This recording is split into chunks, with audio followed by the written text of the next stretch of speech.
Hello Libra, thank you for joining me for your weekly forecast for week commencing the 24th of September for the Sun and the Ascendant.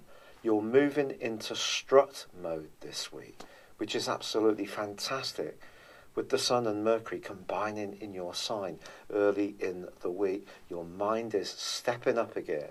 You're being much more focused on what's really important for you, the individual. Now, there is a full moon which occurs in your opposite sign of Tuesday, and there may be somebody close to you who's not quite convinced at your desire to take a firmer grip on your life direction. But with Mars giving you a lot of support in a very self-expressive part of your scope, this can give you the confidence to really take a giant step forwards. But you probably need to be clear about your emotional basis. And that's because Saturn is actually going to be squaring up with this full moon. This is quite tricky. In fact, the Sun squares with Saturn for the whole of this week. Somebody close to you, it could be somebody that you're very fond of, a family member, or even a partner, maybe a bit dismissive or a little bit down on some of the enthusiasm you're directing into your ideas. It's going to be important that you keep the faith, but equally it's important to be able to listen to their input. But because Mars is squaring up with Uranus through to the end of this week, a more rebellious side of your nature may really be coming out, and there may be a devil may dare approach in your take to situations. If a relationship, and it doesn't need to be a romantic one, is a little weak, this set of influences could see you head for the door marked exit. But remember, as always, that's only going to happen if it's really someone who's not truly right for you. But I think generally what this set of influences can do this week is empower you. But you need to do so and take your steps forwards, making sure that you're not rocking your emotional foundations too much. It's been a real pleasure being with you.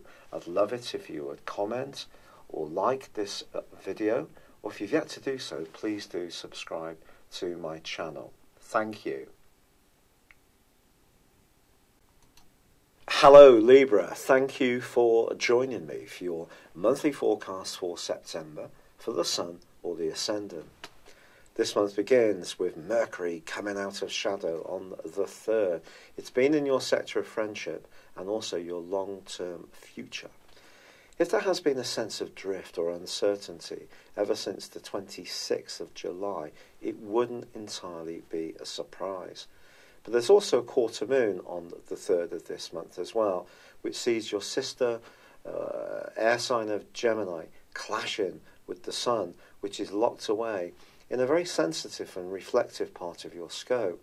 In the first few days of this month, therefore, I do think it's going to be important to understand that there may be things that ordinarily you might turn the other cheek to and keep that sense of proportion and balance, which could creep under your skin a little bit, not least when Mercury moves on the 6th into the sign of Virgo too. Now, although it rules Virgo and it's joining with the Sun, this transition that will go on until Mercury enters your sign on the 22nd could see you wanting to retreat a little bit.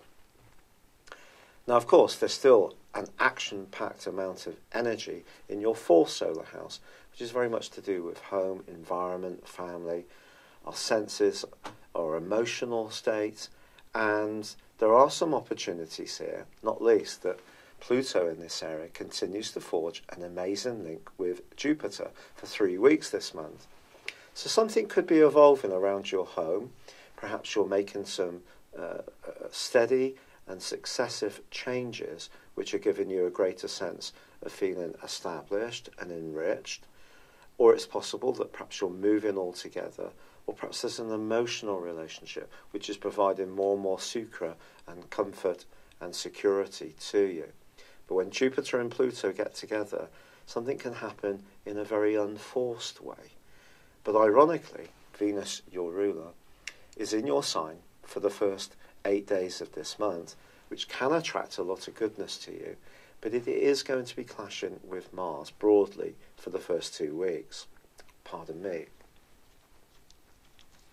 Now Mars, of course, retreated back into your 4th solar house, into the sign of Capricorn, in the middle of August. It's going to return to your sister air sign of Aquarius on the 12th, and that's definitely something to celebrate this month, because that's going to give you a lot more oomph, a lot more sex appeal, and a lot more go-get.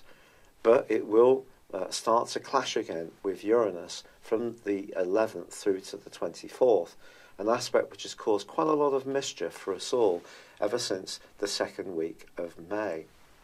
But Mars is going to be in this square with Venus initially. So basically they're going to square across 2 zodiac signs, because Venus is going to relocate into the sign of Scorpio, and that's going to occur on the 9th. But I want to reassure you about something. That can be super positive for your finances, and you may enjoy a stroke of good fortune or an improvement in your cash flow from that moment onwards. The trick always with Venus in the 2nd solar house, particularly for your sign and Taurans, is because Venus is your ruler, is if there are any gains, don't be too quick to splash out and use up any good news and money that comes in. But it's also going to increase your natural appreciation of the good things in life. So therefore, it's square to Mars suggests you could be in the mood to be more self-indulgent, a little bit more impulsive when it comes to resources. And so if you are thinking of buying a big ticket item, it really comes down to, is it going to be something that's going to give you some lasting satisfaction and worth? Now on the 9th also, there is a new moon. This new moon is a very psychological one because, of course, it's in Virgo. It's asking you to tune in to the side of your nature which is more sensory, because you're a logical sign and like analysis and like discussion. This new moon is challenging in a way because it's asking you to be much more in tune with your sixth sense, with your feelings, not be guided so much by logic. It is, however, forging a great intersection between Jupiter and Pluto, so it's possible that something can develop in the following month where you start to look at yourself and life in quite a different way. It may be that your environment itself doesn't particularly change, but your relationship to it, or individual relationships, or difficulties or opportunities, those can change through getting to know yourself and your motivations much clearer. So it can be very enriching indeed. But it's also asking you to be mindful of the whole concept of trust. Because, of course, Neptune's on the other side of the heavens, and since 212 has seen you and pushed you to be quite self-sacrificing for others, but it's also important to have boundaries as well. But I do feel the new moon in the 12th house could see you do something for charity, a good cause, make a donation, support someone who's perhaps going through a tender time. However, excitingly, from the 10th through to the 17th, Venus actually forges a very positive link to Saturn. Now, Saturn in the 4th solar house, as it will be for the next year and a half still, is not a walk in the park, because Saturn is exacting, but it's also going to give you a reward if you keep working at it, and it's probably going to be around where you live, creating a better, more stable environment, a physically more attractive environment, hopefully. But at the moment, there could be a sense that you're having to really work at this. And not all of your conditions, whether it's with family members or in your emotional life or in the physical context of where you live, might be quite as sweet as you would like. But this link with Venus suggests that the good news that's coming in through Venus can feed into Saturn. So you may be able to make some astute purchases that make life more comfortable, that perhaps pay off a little bit of debt, that perhaps in some way make you feel more secure in where you are. And that's obviously to be hugely welcomed.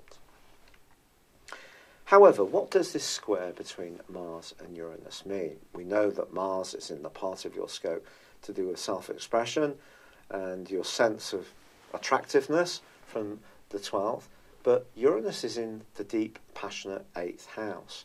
If there is a relationship which is a bit clingy, stops you from being a free spirit, it could get you down a little bit in the following couple of weeks. But equally, you may be drawn to someone, if you're single, who's very hot and attractive, but the reasons that you're drawn to them may be ones that you need to think about carefully. And it won't be, quite frankly, until Mercury enters your sign on the 22nd, followed by the Sun on the 23rd, that you're really going to move into your power. I think your physical vitality will come up. Psychologically, will just suddenly feel stronger. You can move much more in control of what you need to do.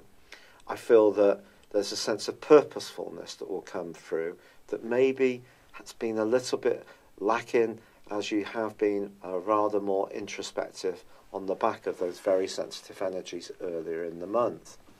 But then there is a full moon in your opposite sign. It's possible that someone in your family, someone that you're close to, could be even someone you live with, could be really quite trying. I need to just be really truthful about this.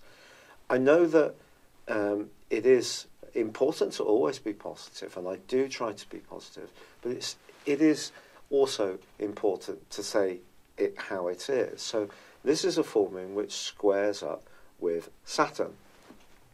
Now, just to reassure you, in my progress chart, even though I was born as an Aquarius, 30 minutes into Aquarius, because of now being 60, my progressed Sun is now 1 degree in Aries. And that's basically going to reflect this full moon. So I've got Saturn, since it retreated backwards in the 5.5 months of its retrograde through to the 6th of this month. Well, I've had that coming back into squaring up that progressed Sun. So limitation, which has obviously been played out in my health. And because I work at home, that's obviously had an impact as well. And the 7th house, and of course I'm a Libra ascendant, in Aries is very much about relationships. So relationships have to be worked at when Saturn's involved. So it's possible someone close to you may be out of spirits, dispirited, making a lot of demands, or perhaps a relationship is not coming up to the mark that you wanted or expected. And Saturn square the Sun, and in this case obviously the Moon, and it's opposite the Sun, squaring the Sun, this is going to be quite a tough full moon. I have to be really honest about this. So towards the end of September, there may be something you need to work through which can't be avoided, and it could have an emotional impact on you. It could be around a relationship, but if you get through that, then things can get stronger. And of course Saturn is then going to be picking up speed because the retrograde over the last 5 months brought it back into the sign of Capricorn, deeper and deeper and deeper, right to the very beginning. So it's almost like Saturn moving into Capricorn, which began on the 17th of December, is starting all over again. So something that happened just before Christmas, or perhaps up to about the middle of January, could play its way out again. But you'll have the knowledge this time of the experience that you gained that time around. But limitation is the name of the game with Saturn. Of course, it has very positive dimensions too. It gives us self-discipline. It gives us the desire to work at things. So if there is a relationship that's really worth working at in your situation, this is the chance to beaver away at it. But I do feel you may have to compromise a little bit, and not everything can be on your own terms. And with the Sun and Mercury in Libra, obviously is going to be a bit more desire to be more focused on the more cardinal side of your nature, which is about you doing what's good for you, not necessarily being so much of a people pleaser. But generally, I think you can turn that very much to a positive. But financially, I do think this is a month when things can get on the front foot. And if you are working through some sensitive issues for the first few weeks, there are ones that are preparing you for the brightness of the Sun and Mercury coming into your sign, when you're going to take action, take centre stage, and show people just how capable you really are. I'm really grateful for all the kind comments and suggestions that you have made to me with going through this rheumatoid arthritis. Thank you so much. It means so much. I'd love it if you would like or comment on this video, or if you've yet to do so, please do subscribe to this channel. Thank you. Hello, thank you so much for watching my video. I'd love you to join me at my Horoscope Ace app. You can find this at www.horoscope-ace.com. You can use it through Android, iOS, Apple or Facebook. Check out your ascendant or your moon sign, or download your free birth chart. There's all your favourite videos, plus there are daily, weekly, monthly and yearly horoscopes for general, love, Chinese and Indian astrology. If your passion is tarot, there's my brilliant 3-card money or love tarot readings too. And it's all there at www.horoscope-ace.com. Thank you.